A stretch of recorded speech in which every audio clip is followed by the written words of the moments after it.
খুব সুন্দর এই গলার ডিজাইনটি কিভাবে কাটিং ও সেলাই করবেন সেটাই দেখাবো। তো প্রথমে একটি ফিউজিং বক্রম নেবেন। বক্রমটা এখানে 2 ভাঁজ করে সমান করে ভাঁজ করে নিতে হবে।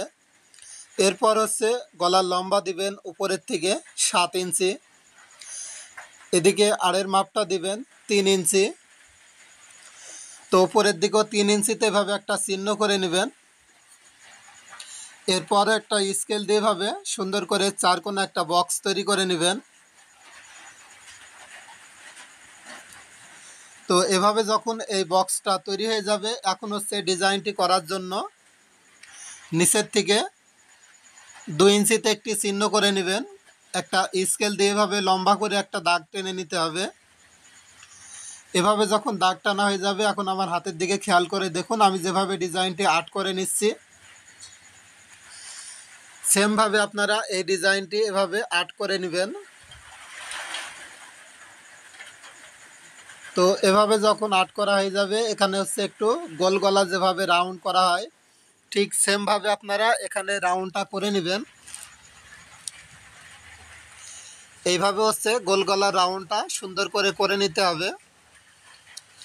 এভাবে যখন গলা তৈরি হয়ে যাবে, এখন হচ্ছে এখানে বাড়তি বক্রম নেবেন 1 ইঞ্চি। 1 ইঞ্চির বক্রমটা এভাবে আপনারা সুন্দর করে একটু ডিজাইনটা মিল করে গলার ডিজাইন করে নেবেন।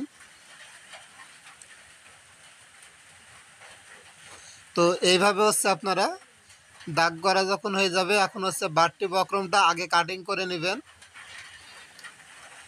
তো এইভাবে হচ্ছে বাড়তি বক্রমটা প্রথমে কাটিং করে নেবেন।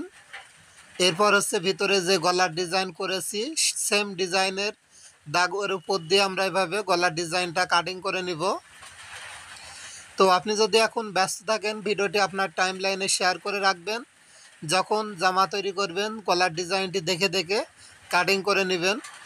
তো ভিউয়ার্স, এই ভিডিওতে একটা লাইক দিবেন। ভিডিওটি আপনার কেমন লাগলো বা কত বডির জন্য আপনি এই গলার ডিজাইনটি দেখতে চান কমেন্ট করে জানাবেন। আপনার বডির মাপ অনুযায়ী অবশ্যই এই গলার ডিজাইনটি কাটিং করে দেখাবো।